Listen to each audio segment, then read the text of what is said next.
start? Wow. Probably when I hit rock bottom. I like to call it a breakthrough. Most people will call it a breakdown. I guess the attunement got so strong mentally and emotionally for me. For a long time, I struggled with depression from as young as a child, not fitting in at school and finding it really challenging to try and meet the expectations of people around me. After I had my first son, that's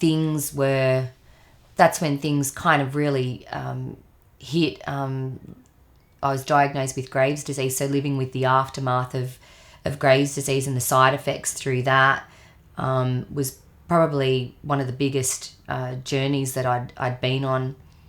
When I hit rock bottom, for me now, the understanding was it was my transition of energy, of the spirit energy coming in and trying to say, right, we need to start, we need to start you on your journey now. You've had life experience, let's go.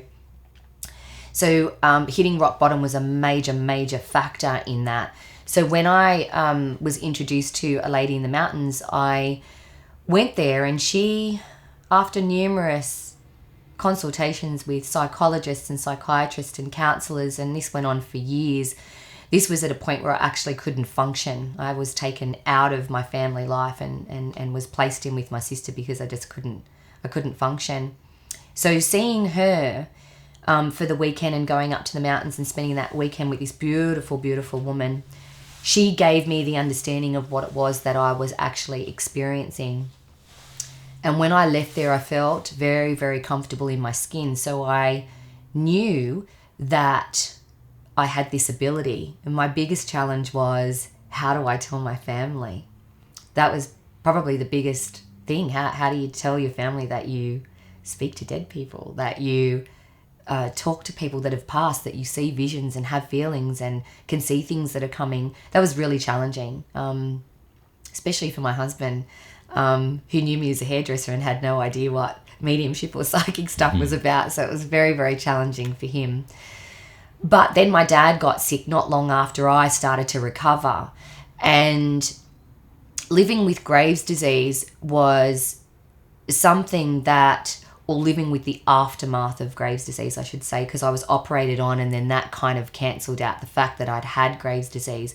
But then you live with the repercussions of that, of having my thyroid removed. So in hindsight, they basically said your life expectancy is only going to be until you're about 40, and that the physical ailments and the mental ailments that went along with having this disease was somewhat challenging. So most people don't survive past a certain age with it. And I was diagnosed at 25. So for me, it was like, oh, wow, this is something that I needed to work through. I guess working with spirit was my drug. That was what I fed off to empower myself and create a belief system in me that I was going to beat this thing, and that I was going to live to see my grandchildren and see my sons get married and live a full life. So spirit helped me adapt to that. Having the attunement really helped me adapt to that. The fear was still there for some time until my dad got sick. And then when dad got sick, I knew all of that. I saw everything right down to his heart beating, or his heart slowed down right till the last breath. I saw what his funeral was going to look like. I saw all of it. I knew he wasn't going to be with us a long time. During the course of that time in the mountains, the timeline is something that I use quite a bit. She made me go back on my journey quite a lot on my timeline, which then kind of made the jigsaw puzzle fit together. So I got to have an understanding of all these experiences in my life that had led me to that point. After Dad had passed, he appeared to me in my mum's house about 4 days later, and I've never seen anything so profound in my entire life. And it was at that point that he had said to me that this is real. Where we are is real. And you need to stop pretending to be somebody that you're not. Don't fear it anymore. Just go and do it. So I did. I put my salon on the market. I went home and my husband thought I was absolutely nuts. Selling the salon, I had a very successful business.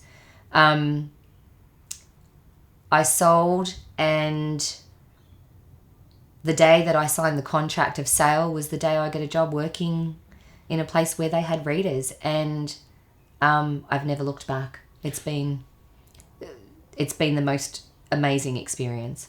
And prior to that, you were doing readings in the hairdressing salon as well, weren't you? I was when I'd left this journey. When I left the weekend after being with that lady, the things that I was seeing, I was already experiencing that and already telling people, even when I looked back on my timeline, not even realizing. So I was making people feel beautiful on the outside, being that I would create hair and makeup for them and change those styles. And it was like, well, how do I make them now feel beautiful from the inside? So I even changed the name of the salon. I'm so sorry.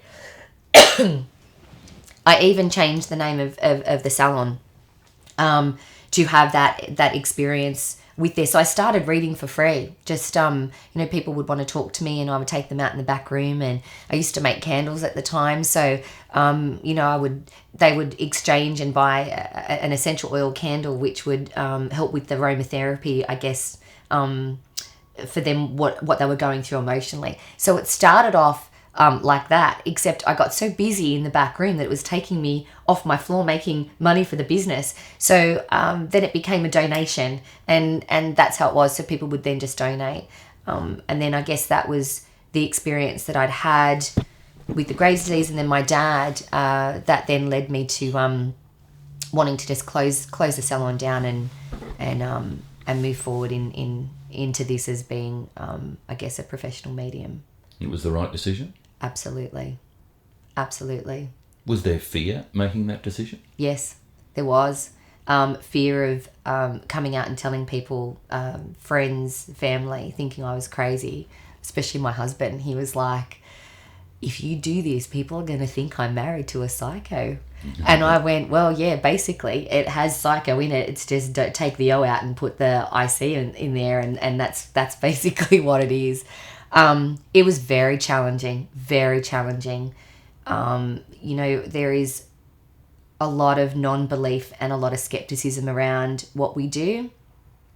That's why it is so important that when we work in this industry, if we choose to do so, that you remain very ethical and take responsibility for what is delivered from your mouth, because it labels us. If one person says something wrong or does something wrong, it creates a ripple effect for the ones who are doing the good work and the ones that are doing it from the heart. Have your circle of friends, have they changed from, say, your pre-reading days and now today? Some have, yeah, absolutely. I don't mean that people have run off in disgust, but I mean the way you see the world. I've had some people do that too. That's just all part of it. I think I've had long-time friends, so friends from childhood. But yes, I've also gained friendships as well. I live a very normal life, Pat. I believe that we have this ability, but it doesn't need to consume us.